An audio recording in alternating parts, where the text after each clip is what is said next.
There were certain people who, no matter how many times, I sat in a room with them, it was sort of like it felt that they were speaking down to me, or they would call and they would be like, disrespectful and trying to get my dad on the phone and wouldn't speak to me, um, or sort of just treated me like the kid or the like, incompetent woman. Um, and so, yeah, it was definitely something I felt all the time, you know. But I would say the positive of that is I really developed a really thick skin where I would say, you know what, it's their problem. At first, I would be offended and I'd be like, oh my God, why would they, why are they not respecting me? But there are, you know, it made me realize that it wasn't my problem, it was theirs. Welcome to Women and Work, the show where we take an inside look at how women are overcoming our own unique challenges as we grow our careers or build a business while nurturing relationships and family. I'm Diane Mocha, founder and CEO of MomSub, the childcare app that connects you to a substitute mom. And I want you to know that work can fit your life. Each week, we meet a woman who has done that. And today I'm with Rebecca Blacker. She's an entrepreneur who built her real estate team while managing her role as a mother. Rebecca also spent 10 years as a director at a real estate investment company. Thanks for being here, Rebecca. Thank you so much for having me. So, Rebecca, you've said that you're in a male dominated industry, but many people know that about 70% of real estate agents like yourself are women, and they forget it's the men who own more than 50% of the brokerages, and they're usually the decision makers that you have to interact with, like lenders and appraisers and inspectors. And when you were working at the investment company in New York, I imagine you were probably surrounded by a lot of men, especially in positions of power. So, do you think that impacted your ability to progress in your career? And what do you think has been your biggest career challenge, specifically because you are a woman? Uh, so great question. I did face a lot of men in my previous position.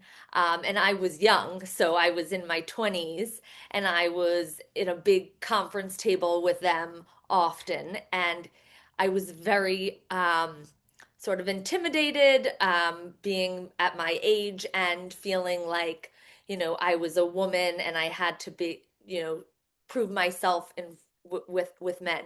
So I I learned a lot. I gained a lot of confidence. I started learning how to really speak and stand up, to who I was and what I believed in. And so that was a really wonderful sort of starting off point.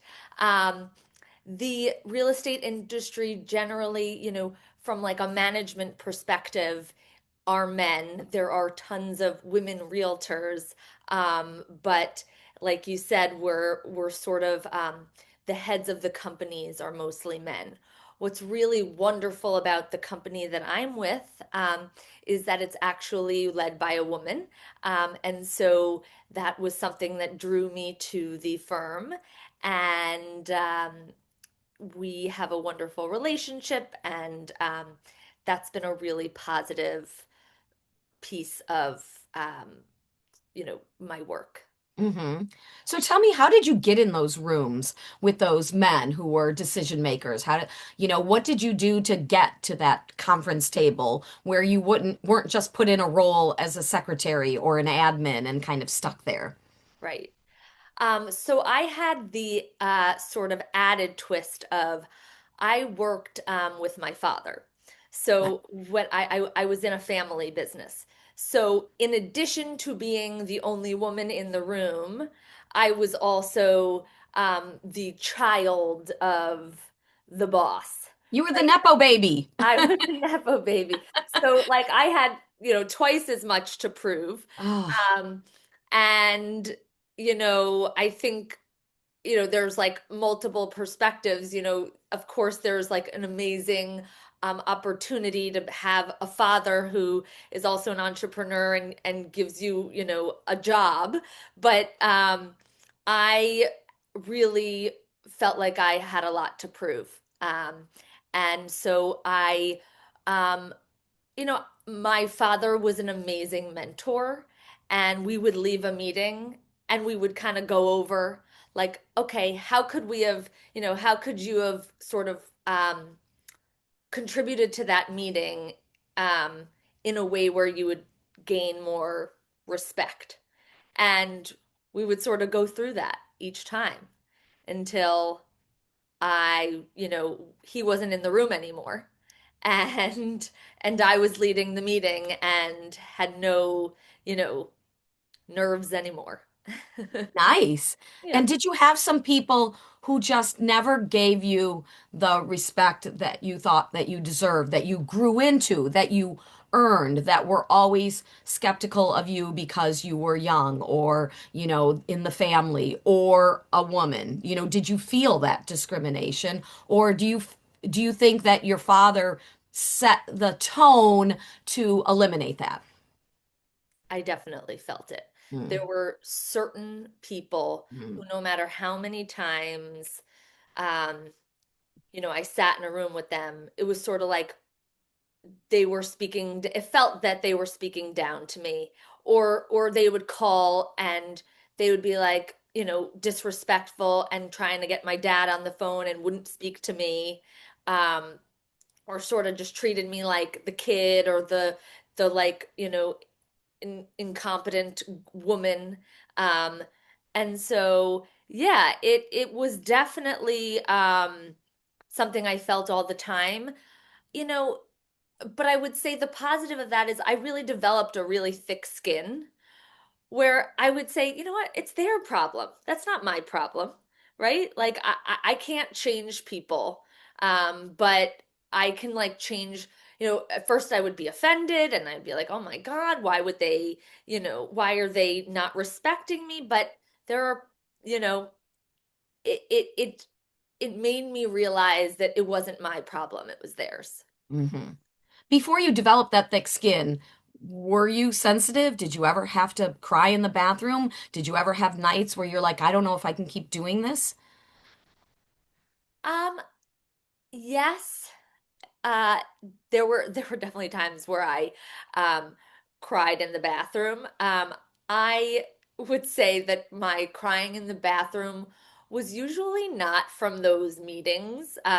But honestly, I managed buildings, tenants and buildings, um, and there would be tenants that would call or come into the office that were just um, so uh mean to be, and that would really I don't know if it was like male versus female, it was both. But there were times where I was I was crying in the bathroom or like really feeling down about how somebody treated me. Hmm. Hmm. And we ask that because we want other women who have experienced that to know they're not alone, right? And that even if they're going through it right now, that they can get past that, that they can learn to not have those experiences repeated over and over for their entire career. And so the tenants you were dealing with, I imagine these were commercial buildings, these were business owners that were tenants. No, they were actually these were multifamily buildings. So they were individual people living in an apartment building, and they were coming in that hard and strong against the management company. Yes. Wow. Okay. And threatening things, we're going to call the city or whatever they would say, right? Yes, or you know, um, it was there were people that, they would bring their home lives and the difficulty that they were, having in their lives and bringing it to me. And Oh, if you so, had to make them move, they were, laying all kinds of things on you, explaining why they shouldn't have to leave. Yeah. right. Right. Okay. My first business was in real estate. So Oh yeah. I know, residential, and I know what it's like having to face challenges with tenants. It's a wonderful thing to provide housing to people, but it can be very challenging when they're not in a position to stay and you've got to help them transition, and it's tough. It's tough on everyone. It really is. And so I wonder if in this family business that your dad started, I imagine, and My ran. grandfather started. Your grandfather started. Wow, what a legacy. Your Yeah. grandfather started, your dad took over, your dad ran. Um, did your dad have siblings? Were there, aunts and uncles that were part of the business? Did you have siblings? Were there brothers and sisters that were also in the business? Or did it go from grandpa to dad to you? Mm. So, my father did have siblings. They worked in the business before my time. Um, and when I joined, it was me and my brother. So it was me, my brother, and my dad, basically working together. Um, and it was, there were so many wonderful things about it, right? I got to see my dad and my brother every single day. And we, always got to talk about work and like it was really wonderful. My father then, like 5 years in, decided to retire. He was like, well, my kids are here. I'm gonna retire. Obviously we would, bring him in if we needed him, but he really took a step back from the business. And then my brother ended up starting his own separate business. It was kind of related to real estate. He does like consulting for other landlords. And so it at the end, it really ended up being just me. Wow. So you became the owner and the CEO 5 years into your career, About 5 years in, yes. and you were managing a lot of men at that point. I was managing a lot of men. Everyone that worked in our buildings were men. Wow. Um, and everyone we worked with, vendors, whatnot, were all men. Wow. The maintenance people and yeah, all of Contractors, it. everyone. Yep. Wow. Okay. And you had learned a lot in that 5 years, but you still, like you said, in some people's eyes, they never acknowledged that you really earned your way there. Correct. And so is that one of the reasons that you left? Why did you transition? I mean, you had something a lot of people would dream of, right? You had this business that was, not handed to you, but in a sense, you had a nice smooth road to get to the ownership of a company that was already thriving and functioning and profiting, I would imagine. And so what happened after those 10 years? I mean, you really hit it, Diane. I I I stayed for 10 years, so it was 10 years, and it was really that feeling that it was handed to me and that I wanted something of my own to build, and that, I didn't earn that.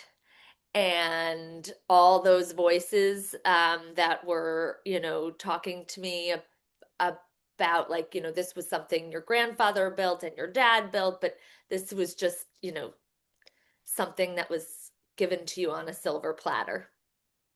Wow. And so you felt like for yourself, more so even than others, you wanted to show I can do it. I can build something on my own. Was there guilt? Did you have to leave the business? Did you shut it down? Did you leave it in the hands of a non-family member? What Yeah. was the transition like? For many years, it was left in the hands of a non-family member. It was a really difficult decision and many conversations with my family. Um, but ultimately, and I will say, like, when I speak to my father about it now, he's extraordinarily proud and like always says that was the best decision. But at that time, he was pretty angry. Uh, it was something that he just always thought like would be in the hands of his family that he trusted. That was a big reason why he felt like he could take that step back, the 5 years in. And then basically the conversation was, well, I'm gonna leave, and my brother had already left, and we're gonna give the business is gonna be run by like a third party management company.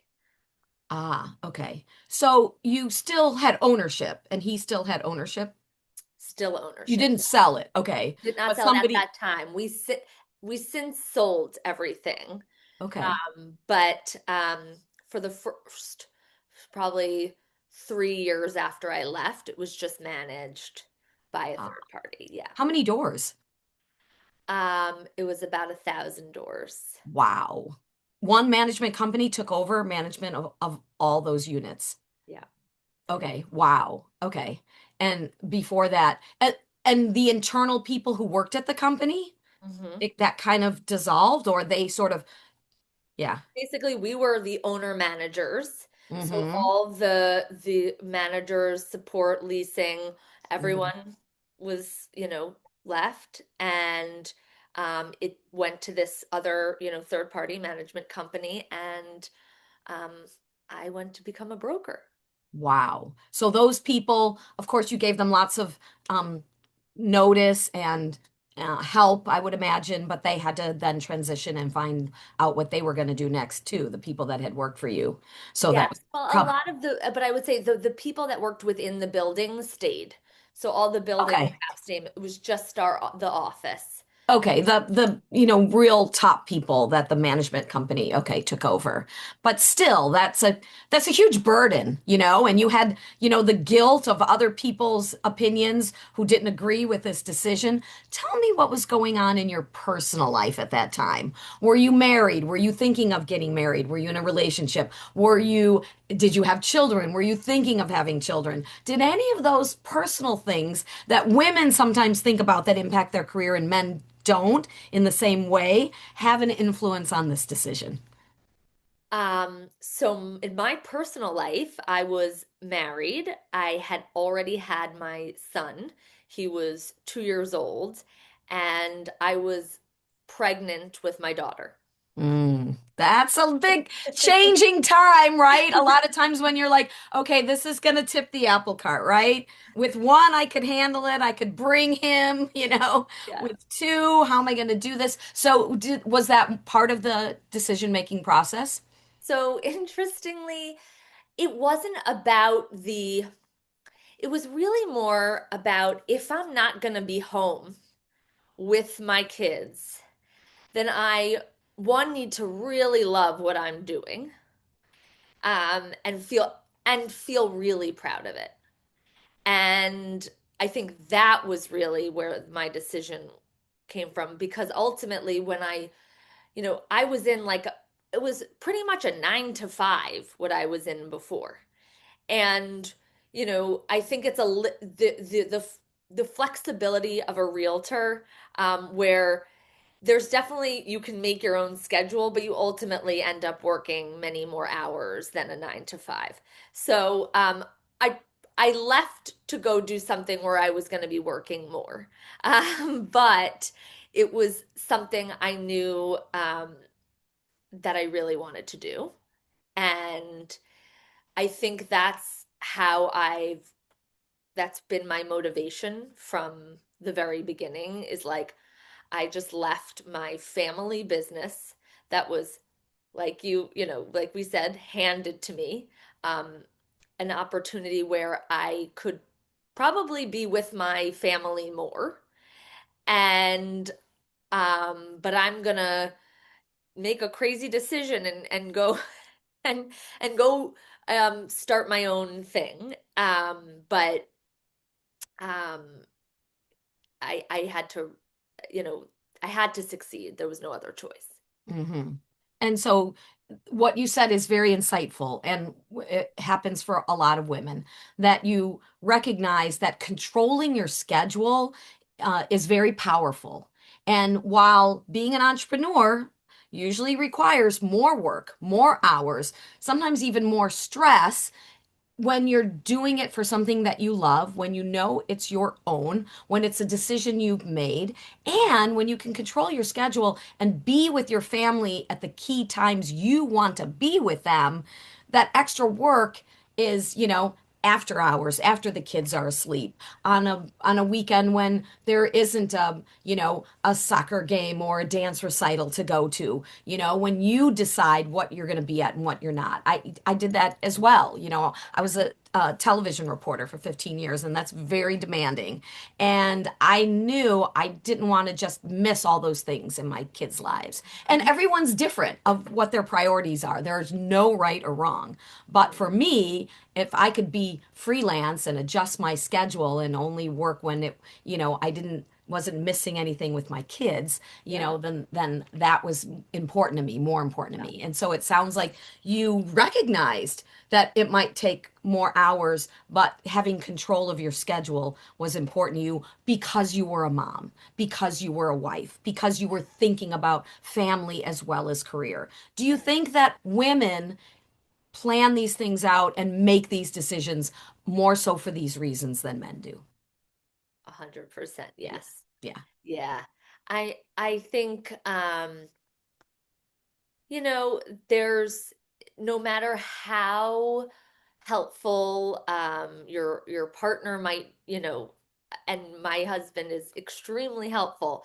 It's just there's like a mom hat and that just doesn't get taken off. And so every decision is surrounds home and, you know, being present for children and making sure, they have clothes and, all every decision kind of goes with your career.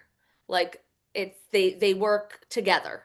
Um, I don't know if that makes sense, but It does, yes. That you're always seeing your life, including your career, through the lens of being a mom right. once you're pregnant, not even after the baby's born. At least that was my experience. Like, as soon as, I mean, even when I was trying, I'm like, I'm not going to drink, at all because I'm trying. Like, Right. there's so many things in my life I'm going to change. Right. Exactly. Exactly. I remember once thinking, if the cashier gives me change for a 20 when I gave her a 10, maybe before kids I would have been like, "Oh, I'm not going to say anything, the company can afford that." But now I know I'm going to have a child watching me. So even when I was pregnant, I made a conscious decision of everything I do, I want to be the role model for my child. So I understand what you're saying about seeing the world through that lens and that Yes. women generally do that. So when your first child came along and you were in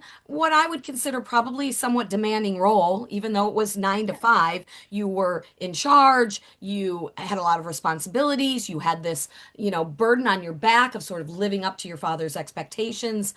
What did you do for childcare? Was that like easy peasy? You just found a nearby daycare and just put your child there? Or were you, trying to do a little more juggling? How were you handling that? Yeah. I had um child care 4 days a week that would come to our home. Nice. So you had a And nanny. so I had a nanny. Uh-huh. Um, and then on Fridays was my day where I would take my son to all of his like up to a class or, out. But I was constantly, coming back home and checking my emails. So but I did really want that day to spend with him. Nice. So you were able to negotiate, since you were one of the decision-making people, a remote work from home day. Yep. And so you weren't necessarily putting in as much time, but you made up for it or figured out a way to do all of your duties, and still felt that that was, something that you needed to kind of feed that part of your life. And so that nanny, was that something that was easy to find? Was it difficult? Did you have to go through different people? Did you just get a reference and it worked out, great? And how long did that person stay with you and your family? Yeah. So I will say that New York's a wonderful place to find childcare. There's so many different people and options and things. So I feel very lucky to live here and to have that. I found my nanny through someone, like a friend of a friend, posted on Facebook that they were giving up their nanny. I guess she was leaving her job and she was going to be home with the kids more. And so this was when I was pregnant still. I saw that she posted this. And so I wrote her, and the timing all worked out. I met this nanny before I even gave birth to my son, and she was our nanny for, I would say, it was 4 years. Um, and she was wonderful, and she still comes and visits, and we still speak to her, and she's great. And then after those 4 years, we needed like a little bit of a change. She was wanting to retire. She was of that age, and my kids were becoming a lot more active. And so we hired someone else who we then also had for 3 years, who was also amazing that we still speak to. And I've gotten very lucky. That one I found through an agency.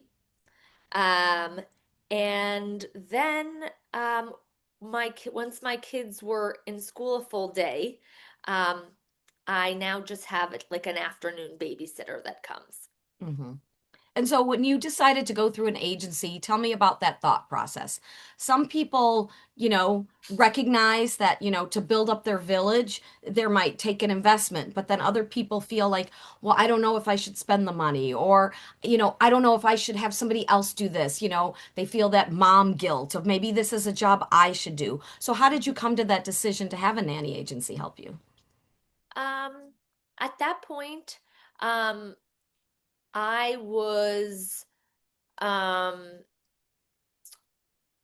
I was busy. I felt that I was too busy to do all the work in finding, the person. So um this agency was sort of like, it was run by this girl that I knew. Um so I really trusted her. She was a mom of two kids, and so I kind of had her do the like preliminary vetting, if you will. But then, I definitely did interview several nannies before I made my decision. So Hmm. I felt like, okay, like let her help me narrow it down to like fit all the needs that we needed, and um then I would take the reins after that. Hmm.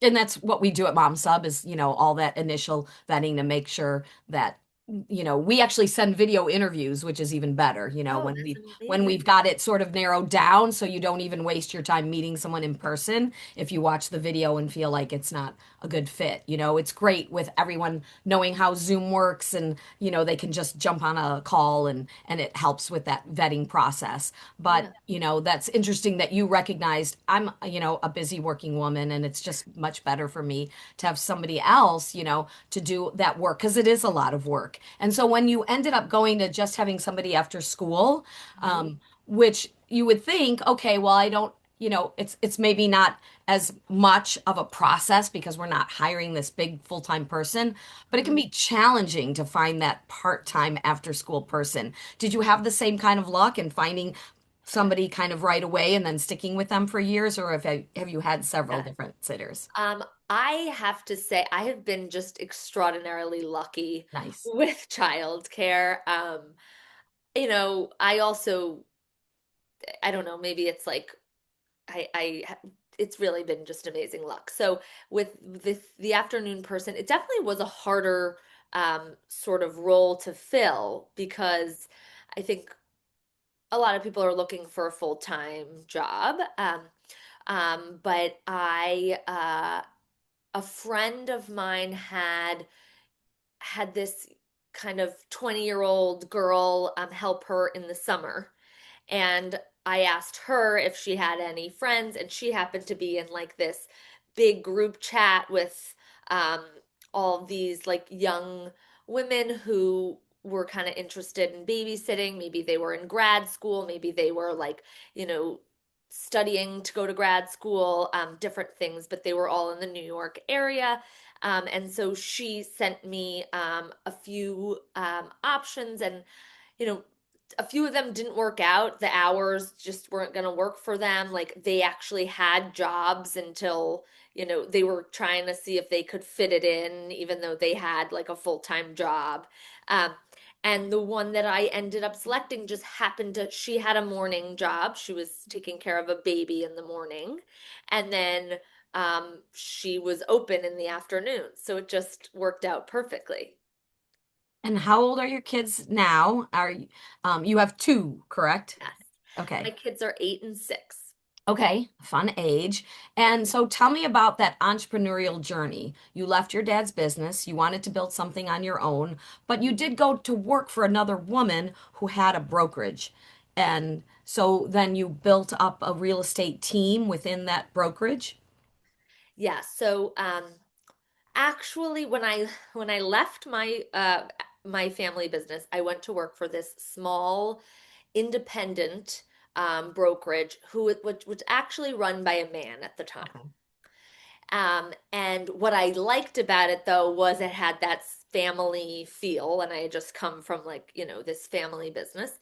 Um, so that is where I started. And most people in my position join a team, right? Like, or an established broker that they learn under. And call me crazy, but I was like, you know what? I, sort of like, I don't want to have a boss. I can't at this stage of my life after being the boss. Now, I just, I thought, I have these little kids. I have to be able to do this on my own terms. So they hired me, I think just because I had some real estate background, but I didn't sell real estate at the time. But they hired me as a solo agent. Um, and the COO of the time at the time was a woman, and she now leads the firm, and the man that used to run the firm is no longer there. So, um, and I basically just spent my days sitting in the office asking anyone if they needed help and listening to their conversations on the phone. So it was, pre-COVID world. People were coming into the office. There was like a lot of energy, and I was seated in a row with a lot of like longtime brokers that like had established businesses, and I just would help them if needed, but I didn't want to like tie myself to them, but it was like if you need help this weekend, I'm here, I can do it. Um, and I sort of just built up from there. And then, I think COVID was really like a turning point for me because a lot of people did not want to go show apartments. They didn't want to be in public, and I decided that I was okay with it. And that was so I ended up really being sort of out there at a time where there weren't a lot of people out there. And I was, showing for all these different brokers in the office, and I was meeting my own clients by doing that. Um, and that's sort of how it went. And then I really leaned heavily on social media. Ah, okay. Which some agents probably do and some don't, right? And yeah, that can be a big difference maker. And so when did you realize, okay, I don't just want to be a solo agent. I want to have my own team that I direct as a boss because I have this experience, leading. Yeah. Um, it took a while. I wanted to build up my own book of business first. I mean, and so that was for the first 5 years or so. That was my focus. I was just hustling, trying to, get more business and kind of show for anyone that needed anything. And just kind of start there. And then once the my business sort of started to take off, I thought, well, one, like I'm a little burnt out from uh, you know, kind of doing this all on my own. And two, there was a sense of loneliness, right? It was um when you're like the solo entrepreneur and you have nobody to bounce anything off of, it all just sort of lives up here, and you it's a lot. It was a lot for me. So at that once, I started to really be producing business, I partnered up with another woman in my firm, and we started hiring agents. We have an all women's team. We have two other brokers and then a support person, and really, like, it's been amazing in that one, now I can lean on people for help. I can bounce ideas off of everyone, and we sort of have different uh women from different walks of life, and diverse kind of thought. And that's really when I decided, I'm gonna not just be on my own. I needed the help. Camaraderie, you know, and you talk about mentorship. You have said that that's very important to you. Yeah. So I wonder if besides your father in this sort of second phase of your career, if you had mentors, and then if you yourself provide mentorship to other women and help them, avoid some of the challenges that you confronted or overcome some of the obstacles that you learned how to overcome. Yeah, so actually my business partner is one of my mentors. Oh, nice. And still is, you know. Um, and yes, I think that is um the most important, like, piece to my, my story. I um I really have leaned on being mentored and just absorbing information from anyone that would give it to me. So like I said, when I started, I just literally sat and like listened to all these women on the phone. And I would ask questions, um, and so the mentorship for me was amazing. And I like feel so good now that I can mentor um, others, and just like I still am like, oh my God, like they are asking me, like, and they it feels like they need me, and they value my opinion. So it's just a wonderful place to be. And I wonder how motherhood has now interacted. Were there ever times that you had to take one or both of your kids to an appointment, to a showing? Are there women on your team that are mothers as well? And do you give them the kind of flexibility that you think maybe a man might not be as understanding? Or do you even give them ideas on sort of, all the things you have to do to kind of juggle career and kids without going crazy? Yeah. Um, so I am so everyone on the team has children, and I- I always tell them your family comes first. And that's just, and they all know that. And if um that's sort of how I lead. So, and we cover for each other. That's like the beauty of it. I mean, if someone's kid is sick and they have to go pick them up from school, like, the rest of us are there to help. And so that's really how we sort of manage the team, and everybody's time. And you know, it's it's really yeah, I think that was The team is part of your village. exactly. That is so beautiful. Exactly. Wow.